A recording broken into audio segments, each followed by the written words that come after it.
Hello everyone, welcome to my YouTube channel. आज के इस वीडियो में पढ़ेंगे क्लास 9 इकोनॉमिक्स का चैप्टर 3 जिसका नेम है पॉवर्टी एज अ चैलेंज। ये पार्ट 2 वीडियो है और पार्ट 1 में हम लोग आधा कुछ कवर कर चुके हैं। तो पार्ट 2 में हम लोग कंटिन्यू करते हैं कि there is a substantial decline in poverty ration in India from about 45% in 1993 to 94 to 37.2% in 2004 and 5। हम लोग फर्स्ट वीडियो में देखे थे कि गरीबी क्या होती है, शहर की गरीबी कैसी होती है, देहात की गरीबी कैसे होती है। तो अब देखेंगे कि हमारी इंडिया में पहले कितनी गरीबी थी और फिर मतलब उसमें सुधार हो रहा है कि नहीं। इसको पढ़ने के बाद ये पता चलता है कि 1993 के टाइम में 45% गरीबी हमारे इंडिया में थी। उसके बाद धीरे धीरे सुधार होते होते 2005 आया, जब 2004 आया तो 37.2% गरीबी हो गई, यानी 45% से 37% हो गई। तो हमारी गरीबी कुछ कम हुई और आगे हो रही होगी, लेकिन अभी तो सर्वे नहीं किया गया है और 2004 और 5 का बस दिखाया गया है। The proportion of people below poverty line further came down to about 27% in 2011 and 12।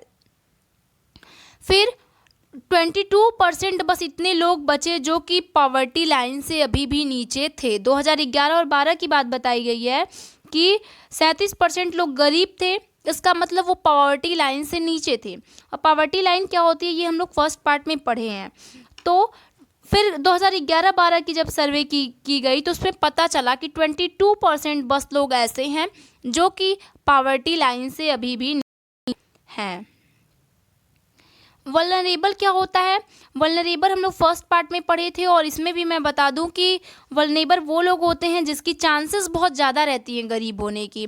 जैसे कि अगर मान लीजिए कोई बूढ़े लोग हैं और किसी पर डिपेंड हैं तो उनको अगर मान लीजिए फैमिली वाले साथ छोड़ दिए तो उन बूढ़ों लोगों की ज़्यादा वल्नरेबल रहती है, डर रहती है कि वो कब गरीब हो सकते हैं। उनके ग्रुप की बात करते हैं। फर्स्ट पॉइंट है कि in India the proportion of people below poverty line is also not same for all social group and economic categories. जो पॉवर्टी लाइन के नीचे जो आज भी लोग हैं, ये ज़रूरी नहीं कि जो आज पॉवर्टी लाइन के नीचे हैं वो कल भी पॉवर्टी लाइन के नीचे रहेंगे। और मान लीजिए इस सोसाइटी में बहुत ज़्यादा लोग गरीब हैं तो अगली सोसाइटी में भी बहुत ज़्यादा लोग गरीब होंगे। ऐसा नहीं कि जो वल्नरेबल ग्रुप में बिलोंग करता है वो इकोनॉमिक से भी गरीब हो। कहने का मतलब जो लोग किसी पर डिपेंड हैं वो ऐसा नहीं कि वो पैसे से भी गरीब हो सकते हैं। जैसे देखिए schedule caste, schedule tribe, SC ST आप लोग जानते होंगे कि छोटे कास्ट है, मतलब लोअर कास्ट हैं ये लोग। Household are most vulnerable to poverty. तो ऐसे लोगों को ज़्यादा डर बनी होती है कि हम कब गरीब हो सकते हैं, इसका कुछ भी नहीं पता। तो हाउस होल्ड भी जैसे लोग घर पे लोग बैठे रहते हैं और SC ST ये लोग क्या है, वल्नरेबल ग्रुप है, मतलब इनका पूरा ग्रुप ही अधिकतर गरीब होता है। Likewise, among economic group, the rural agricultural labor household, the urban casual labor household are the most vulnerable। जैसे कि इकोनॉमिक, जैसे गांव के लोग होते हैं, खेती करते हैं, लेबर लोग जो घर एक दूसरे के घरों में काम करते हैं, जैसे औरतें भी काम करती हैं, बर्तन धुलने का और भी बहुत सारे काम हैं। और शहर में भी लोग करते हैं, एक दूसरे के घर में सर्वेंट बन के रहते हैं और फिर अमीर लोग बना के रखते हैं। तो इन लोगों की देखिए लिखा है कि आर द मोस्ट वल्नरेबल, मतलब इनकी कोई गारंटीड नहीं है कि ये कब तक नौकरी पे हैं और कब निकल जाएंगे, कब ये गरीब हो जाएंगे। ठीक है, तो वल्नरेबल मतलब यही होता है कि चांसेस ज़्यादा रहती हैं गरीब होने की। जो घर में किसी के बर्तन धुल रहा है वो अब कब हटा देगा उन्हें कोई पता नहीं होगा, उन्हें भी नहीं पता होगा। और जो दूसरे की ज़मीन में काम कर रहे हैं हो सकता है उनके मूड में आ जाए और वो खुद से काम करने लगें। तो ऐसे लोग ज़्यादा गरीब होने की चांसेस रहती है। फिर है कि there is also inequality of income within a family. Women, elderly people, female infant are denied equal access to resources available to the family. अभी तक तो हमने इतनी असमानताएं देखी कि हाँ मतलब सोसाइटी में तो हो रहा है, SC ST वाले नीचे हैं, लेकिन फैमिली में भी होता है। जैसे कि वोमेन होती हैं, औरतों को मान लीजिए अगर वो पढ़ी लिखी हैं फिर भी कई फैमिली अलाउ नहीं करते नौकरी के लिए, तो वो भी किसी और पे डिपेंड होती हैं। और बूढ़े लोग तो डिपेंड हो ही जाते हैं। और लड़कियों को मतलब पढ़े लिखे होने के बावजूद भी नौकरी न करने देना और अपने अंडर में रखना, आज अपने अंडर में रख रहे हैं, मतलब कल वो देखभाल करेंगे कि नहीं, ऐसे लोग भी बहुत ज़्यादा वल्नरेबल ग्रुप में आते हैं। और मतलब रिसोर्सेज भी बराबर मात्रा में देनी चाहिए, जैसे कि अगर जो सुविधा लड़कों को दी जा रही है वो लड़कियों को भी देनी चाहिए। इससे लड़कियां भी मतलब खुद पे किसी और पे डिपेंड नहीं रहेंगी। इंटर स्टेट डिस्पैरिटी, इंटर मतलब होता है मध्य में या फिर बीच में, मतलब दो राज्यों के बीच में क्या डिस्पैरिटी है वो देखते हैं कि the proportion of poor people not the same to in every state. कोई ज़रूरी नहीं है कि अगर 50 लोग अगर आजमगढ़ में गरीब हैं तो 50 लोग मऊ में भी होंगे। हर अलग अलग स्टेट में अलग अलग मतलब अमाउंट होता है। Significant decline in poverty in Kerala, Maharashtra, Andhra Pradesh, Tamil Nadu, Gujarat and West Bengal. ये सब देश हैं जो कि पहले बहुत ज़्यादा गरीब थे, अब उन लोगों की पॉवर्टी जो है डिक्लाइन हो चुकी है। जैसे केरला, महाराष्ट्र, आंध्र प्रदेश, तमिलनाडु, गुजरात, वेस्ट बंगाल। ये कंट्री आज अमीर हुई है, पहले अमीर नहीं थी। कहने का मतलब अमीर थी मगर अब ज़्यादा गरीबी घट गई है। Punjab and Haryana have traditionally succeed in reducing poverty with the help of high agriculture growth rate. अच्छा, पंजाब और हरियाणा इसलिए अमीर हो गया क्योंकि वो लोग खेती बाड़ी में ज़्यादा ध्यान देने लगे और ये समझने लगे कि एग्रीकल्चर ग्रोथ होगा तो यहाँ की जनता धीरे धीरे अमीर हो जाएगी, मतलब सबके पास ज़मीनें हो जाएंगी, सब लोग अपना कमाने खाने लगेंगे। ठीक है, तो पंजाब ऐसे अमीर हो गया एग्रीकल्चर ग्रोथ करके, और हरियाणा भी। केरला क्या किया कि ह्यूमन रिसोर्स पे ज़्यादा ध्यान देने लगा। ह्यूमन रिसोर्स जैसे कि उनके कहने का मतलब कि अगर ह्यूमन रिसोर्स अगर डेवलपमेंट हो जाएगा तो ह्यूमन अपने आप डेवलप कर जाएंगे।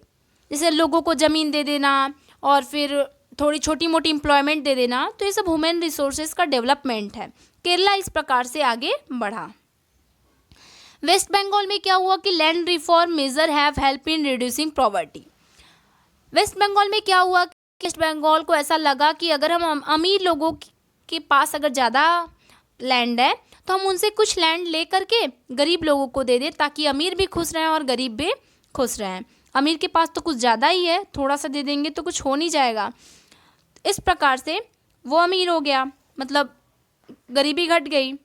आंध्र प्रदेश और तमिलनाडु में क्या होता है कि public distribution of food grain could have been responsible for the improvement. मतलब देखिए, सब देश कोई ना कोई तरीका अपनाए हैं खुद को अमीर बनाने के लिए, अपने देश की गरीबी को घटाने के लिए।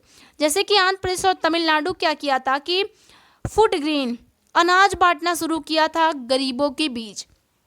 पब्लिक डिस्ट्रीब्यूशन हुआ था, कहने का मतलब कि जो लोग भूखे सो जाते थे रोज़, उन्हें सरकार खाना देने का मतलब जिम्मा कुछ दिन उठाई थी। फिर उसके बाद धीरे धीरे लोग मतलब अब अमीर हो चुके हैं। ग्लोबल पॉवर्टी स्कीनरियो, मतलब ग्लोबल पॉवर्टी स्कीनरियो, इसका मतलब कोई तो ऐसी स्कीम होगी जो हमारे दुनिया की गरीबी को देखती होगी।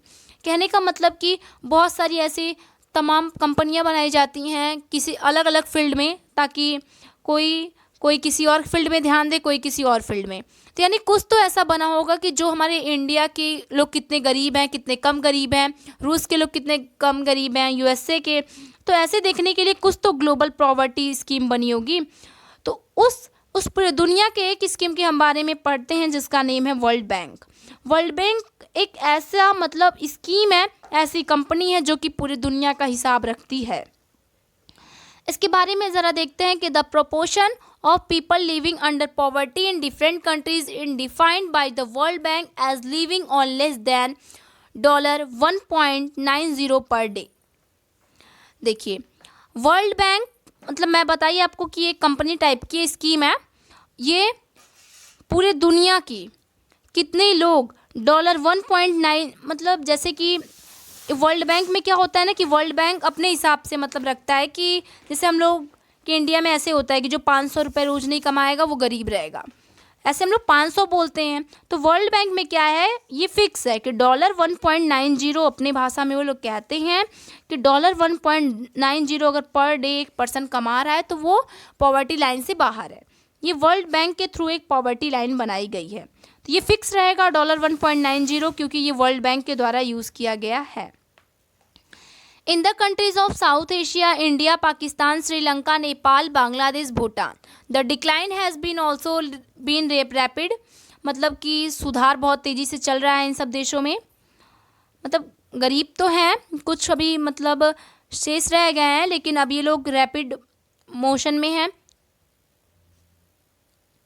फिर है कि poverty in India is also shown higher than the national estimate. अब पहले की अपेक्षा बहुत इंडिया में भी सुधार आ गया है। जैसे कि sub Saharan Africa poverty in fact decline from 51% in 2005 to 41 in 2015। जैसे कि देखिए अफ्रीका में सब सहारन रीजन अफ्रीका की बात हो रही है कि 2005 में देखा गया था तो 51% लोग गरीब थे। फिर 10 साल बाद यानी 2015 में देखा गया तो 41% लोग गरीब थे, यानी 10% लोग पॉवर्टी लाइन से बाहर निकल चुके थे। अब तक तो हम लोग देखें कितने देश गरीब हैं, कौन कैसे आगे बढ़ रहा है। अब देखते हैं कि इस गरीबी का कारण क्या है। हम लोग पार्ट फर्स्ट से देखते आ रहे हैं कि ये गरीब, वो गरीब, ऐसे गरीब, वैसे गरीब। और इसका कारण क्या है, तो हेडिंग है कि कॉजेज ऑफ पॉवर्टी, गरीबी के कारण।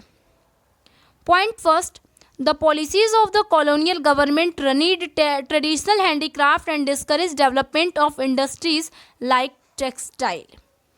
हमारे देश के गरीब होने का पहला कारण ये है कि जब हम कॉलोनियल गवर्नमेंट से गुलाम थे, कॉलोनियल मतलब इंग्लिश, ठीक है, जब हम अंग्रेज से गुलाम थे तो जो चीज़ें हमारी अच्छी लगती थी अंग्रेज को, वो अपने देश में लेके चले जाते थे अंग्रेज, क्योंकि हम उनके गुलामी में थे। तो ये हमारी गरीबी का सबसे बड़ा कारण बन गया, क्योंकि हमारे देश को सोने की चिड़िया कहा जाता था। बहुत अच्छे टेक्सटाइल हैंडीक्राफ्ट हमारे इंडिया में बनाया जाता था, जो कि अंग्रेज लेके चले गए और हम लोगों की इंडिया से रिसोर्स कम हो गए। तो ये गरीब का पहला कारण है गरीबी का। Second point, low growth rate resulted in less job opportunity, low growth rate of income. जो ग्रोथ रेट है पहले से तो कम ही हो गया है। पहले 5-5, 6-6 बच्चे होते थे लोगों के, अब तो कम हो गया है। तो यही कह रहा है कि इतना ज़्यादा जनसंख्या की ज़रूरत नहीं थी इंडिया में, लेकिन फिर भी लोग इतने ज़्यादा पॉपुलेशन हो गई है कि लोगों को जॉब अपॉर्चुनिटी मिलना कम हो गई है, लोगों की देख रेख अच्छे से नहीं हो पा रही है, इनकम भी अच्छे से नहीं मिल पा रही है। जिस घर में 5-6 बच्चे हों, एक माँ से नहीं संभाला जाता, तो उन लोगों का ग्रोथ भी मतलब ठीक से नहीं हो पाता। ये बढ़ती हुई जनसंख्या भी गरीबी का कारण है। रैपिड ग्रोथ ऑफ पॉपुलेशन, बात वही हुई कि पॉपुलेशन बहुत तेज़ बढ़ रही है। The failure at both the front, promotion of economic growth and population control perpetuated the cycle of poverty. तो कहने का मतलब कि गरीबी में मान लीजिए पॉपुलेशन बढ़ रही है तो इकोनॉमिक ग्रोथ भी घट जाता है, बहुत कुछ मतलब प्रॉब्लम आ जाती है। सबसे ज़्यादा कारण तो ये है कि कॉलोनियल रीजन से कॉलोनियल गवर्नमेंट हम लोगों की सारी चीज़ें लेके चले गए थे, और बढ़ती जनसंख्या और लोगों की देखभाल कर पाना। कोई भी स्कीम चलती है, इस पॉइंट पे यही कहा गया है कि कोई भी अगर स्कीम भी चलती है तो इसका लाभ सभी लोगों को नहीं मिल पाता है। With the spread of irrigation, the green revolution, many job opportunity. देखिए अब अपने देश को थोड़ा मतलब गरीबी से दूर करने का तरीका था कि पहले क्या हुआ इंडिया में कि ग्रीन रेवोल्यूशन चलाया गया कि अरे कुछ तो फ़ायदा हुआ, लेकिन ज़्यादा नहीं हुआ।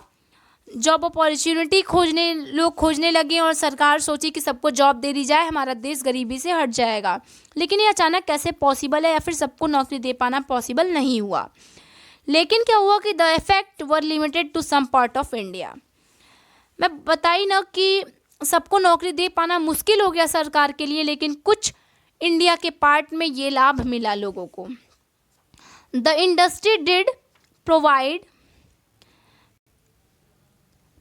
some job, but this was not enough to absorb all the job seekers मतलब होते हैं खोजने वाले, कि जैसे कि कहा जा रहा है कि बहुत सारी कंपनियां भी आगे आई इंडिया को गरीबी से हटाने के लिए, कि हाँ हम अपनी कंपनी में लोगों को जॉब देंगे।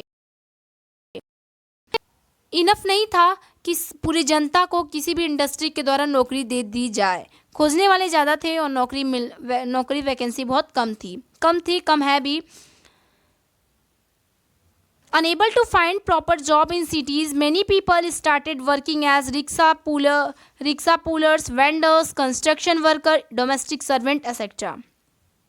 नौकरी के लिए जब लोग मारे मारे फिरने लगे तो क्या हुआ कि people find proper job in cities. सब लोग तो गांव के लोग भी यही चाहते हैं कि हमें शहर में एक बढ़िया नौकरी मिल जाए, तो सबको बढ़िया नौकरी मिल पाना इम्पॉसिबल है।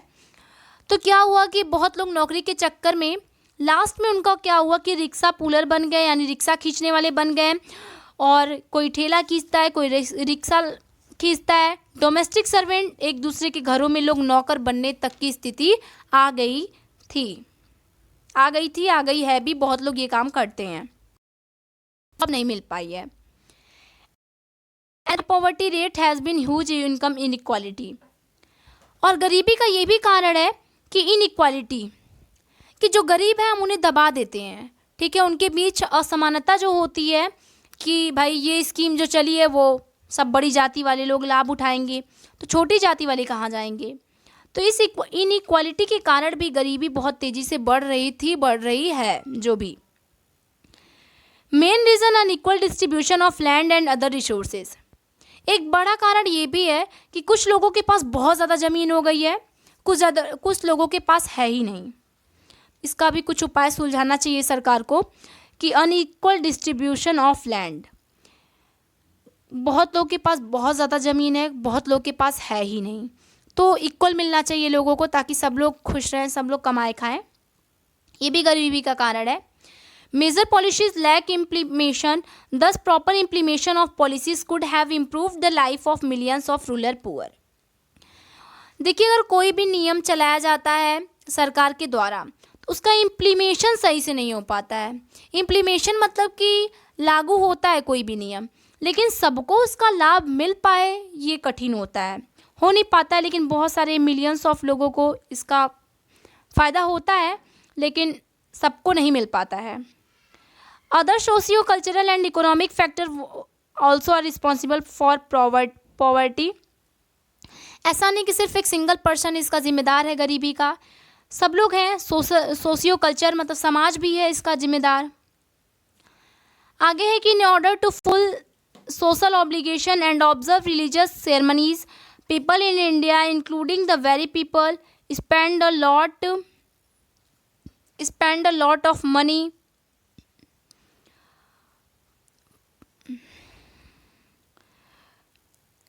जैसे कि हमारी पूरी सोसाइटी की बात हो रही है कि जैसे कि रिलीजियस धर्म के नाम पे भी, और फिर जैसे इंडिया में जो पीपल है वो धर्म के नाम इनइक्वालिटी की जाती है।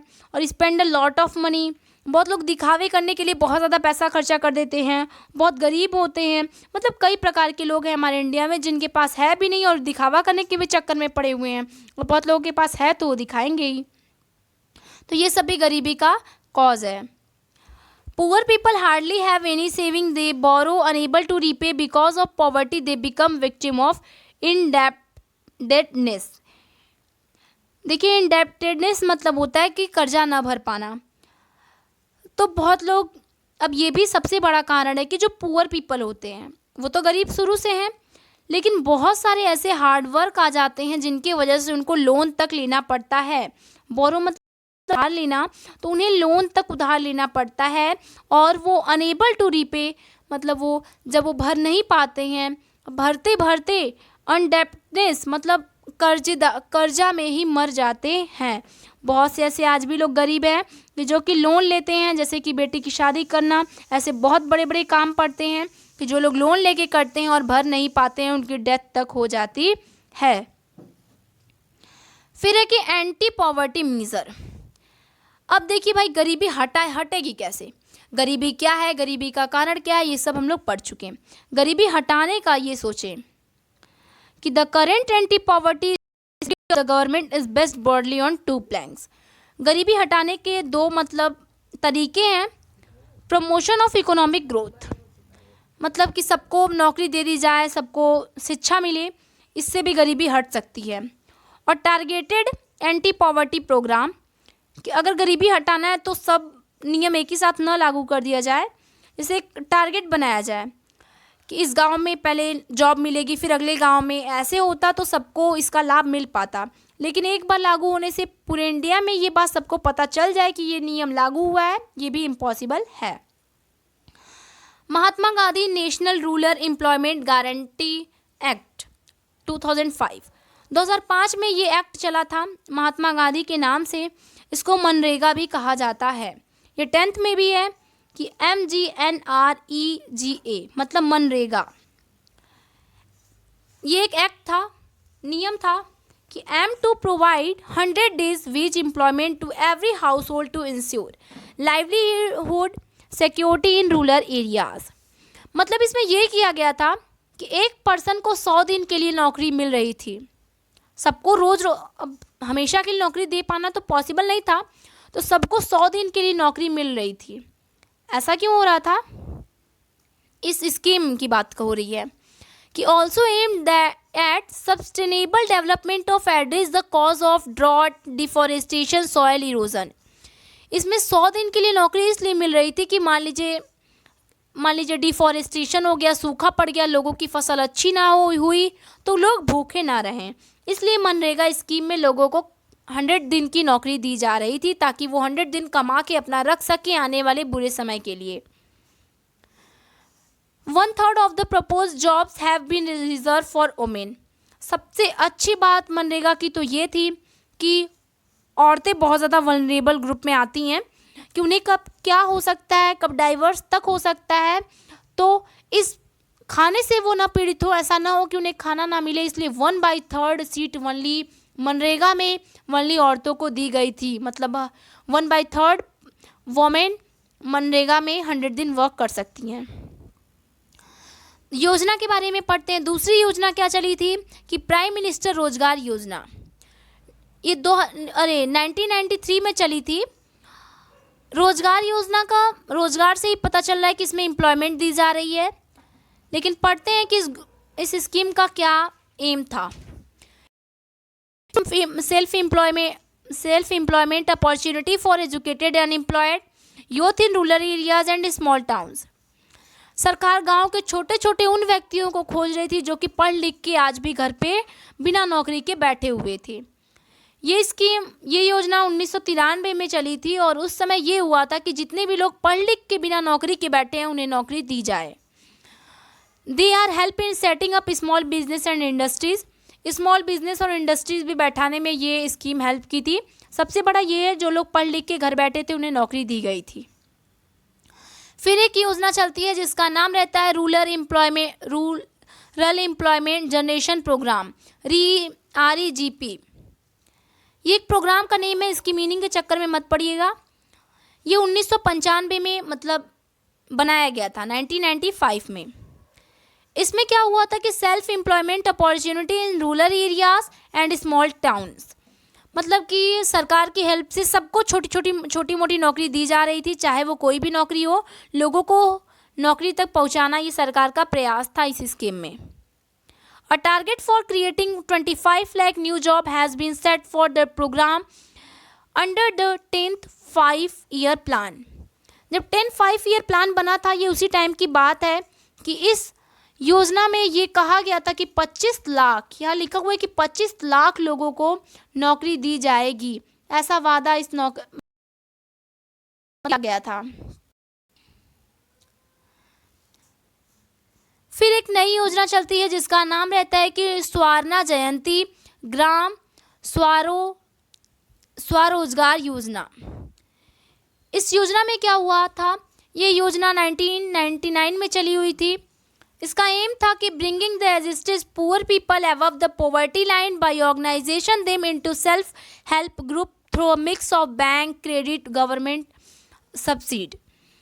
इस योजना का ये मतलब उद्देश्य था कि जो गरीब फैमिली हैं उसमें जितने भी गरीब लोग हैं वो लोग पॉवर्टी लाइन से बाहर आ जाएं।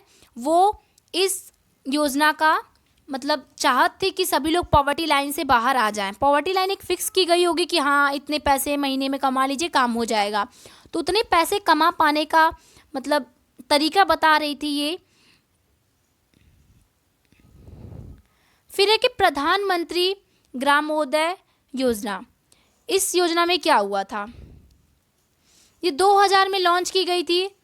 इसका एम था कि additional central assistance in is given to state for basic service such as primary health, primary education, rural shelter, rural drinking water and rural electrification। ये योजना 2000 में चलाई गई थी। इसका मेन कारण ये था चलाने का कि सरकार चाह रही थी कि इस योजना के अंदर हम हर एक गांव में सरकारी अस्पताल बनवा दें, स्कूल बनवा दें सरकारी, ताकि सभी लोग पढ़ सकें लिख सकें। फिर ड्रिंकिंग वाटर की मतलब व्यवस्था कर दें और हर घर में बिजली रहे, इन सब चीज़ों की हम व्यवस्था कर दें। होता है हर स्कीम का कोई ना कोई फ़ायदा हो पाता है, होता है, बट पूरी तरह से नहीं हो पाता है। ऐसे तो बहुत स्कीम चलाई गई थी। कौन सी स्कीम कब चलाई गई थी ये लर्न करना इम्पोर्टेंट है। फिर है कि एंटी योदिया अन्न योजना, ये बहुत इम्पोर्टेंट योजना है। इसमें क्या किया गया था कि launch for the poorest of poor Elder, जो घर के बूढ़े हैं या फिर जो गरीब हैं उन्हें अन्न दान किया जा रहा था, इसलिए इस योजना का भी नाम अन्न योजना पड़ा। अब तो सारी योजना हम लोग अपने सिलेबस के अकॉर्डिंग पढ़ चुके हैं। फिर एक रिजल्ट ऑफ द प्रोग्राम, इसका रिजल्ट क्या निकला? इतने सारे प्रोग्राम के बारे में हम लोग पढ़े, इसका रिजल्ट क्या है? लेस इफेक्टिव, ये मतलब ज़्यादा इफेक्टिव नहीं हो पाया, कुछ ही लोगों को इसका लाभ मिल पाया।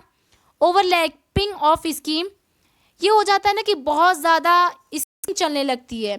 आज कोई और योजना चली, कल कोई और योजना चली, लोगों को पता ही नहीं चल पाता है कि कौन कौन सी योजना चली।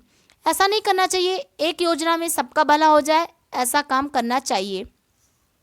Benefit of this scheme are not fully reached, इन सब स्कीम का जो मेन उद्देश्य था वो हर लोगों तक नहीं पहुंच पाता है, कुछ ही लोग इसका लाभ ले पाते हैं। Proper monitoring of all the poverty alleviation programme, monitoring इसकी सही से नहीं हो पाती है। तो यहाँ पे देखिए हेडिंग ही थी हमारी कि इस प्रोग्राम का रिजल्ट क्या होता है, क्या हुआ था। जैसे कि मान लीजिए सरकार अगर कोई भी नियम लागू कर दे रही है तो लागू करने के बाद वो बेफिक्र हो जाती है, उस नियम का दुरुपयोग हो रहा है या उपयोग हो रहा है, इस बात से सरकार भी दूर रहती है। इसलिए बहुत ज़्यादा करप्शन भी हो जाता है और लोगों को लाभ नहीं मिल पाता है। हेडिंग है, लास्ट हेडिंग है कि चैलेंज अहेड, इन सब चीज़ों से हम मतलब कैसे हम बच सकते हैं, गरीबी से हम कैसे बच सकते हैं, ऐसा हम शुरू से ही बनाए रखें कि हमारी मतलब कि हमें इतना गरीबी ना झेलना पड़े। इसमें कुछ पॉइंट्स हैं। हायर इकोनॉमिक ग्रोथ, अगर लोगों की इकोनॉमिक ग्रोथ अगर हाई क्वालिटी की जाए तो कोई भी जनता गरीब नहीं बचेगी। सेकंड पॉइंट कि फ्री एलिमेंट्री एजुकेशन, अगर फ्री एलिमेंट्री एजुकेशन दी जाए, अगर पढ़ाई को थोड़ा सस्ती कर दिया जाए, इतनी ज़्यादा फीस न लिया जाए और फिर हर लोगों को पढ़ाई की सुविधा तब मिल पाएगी, गरीब लोग भी हिम्मत जुटा पाएंगे अपने बच्चों को पढ़ाने की, तब आने वाली भविष्य भी मतलब गरीब नहीं होगी और अमीर ही निकलेगी। क्यों? क्योंकि वो पढ़ी लिखी है, जॉब मिलना उसको 100% तय है। फिर एक डिक्लाइनिंग पॉपुलेशन ग्रोथ, सबसे बड़ी गरीबी का कारण यही है कि जो जनसंख्या बढ़ रही है, ये सबसे बड़ी प्रॉब्लम है। तो सबसे जो एक स्कीम चलाई गई थी कि हम दो हमारे दो, यही बेटर है, लेकिन अब लोग इसका पालन नहीं कर रहे हैं। तो यही करना चाहिए क्योंकि इतनी ज़्यादा बच्चों की ज़रूरत भी नहीं है, क्योंकि लोगों को नौकरी पाने तक की समस्या हो जा रही है, इसलिए गरीबी और बढ़ रही है। फिर है कि द इकोनॉमिकली वीकर सेक्शन, जो लोग अगर आप जान रहे हैं कि ये समाज गरीब है, मान लीजिए SC ST गरीब है, तो सरकार को उस पर ज़्यादा ध्यान देना चाहिए। ये पॉइंट है, मैं इस पॉइंट्स को मतलब एक्सप्लेन कर रही हूँ कि मान लीजिए इकोनॉमिक वीकर सेक्शन जो लोग हैं SC ST के अंदर आते हैं या फिर मतलब विडोज़ फैमिली है, विडोज़ और लेडी है, तो उस पर ज़्यादा ध्यान देना चाहिए सरकार को। Increasing empowerment of the women, और औरतों की जो मतलब पावर है, एम्पावरमेंट है, उसे ज़्यादा बढ़ाना चाहिए। ऐसा ना हो कि लड़की पढ़ लिख के भी अपने घर जाए तो लोग उसे नौकरी ना करने दें, और फिर कब डाइवर्स कर देंगे, कब उसके साथ क्या होगा वो उसे भी नहीं पता होगा। तो इसलिए अगर लड़की शुरू से ही अगर अपने पैर पे रहेगी तो उसे किसी चीज़ का डर भी नहीं रहेगा।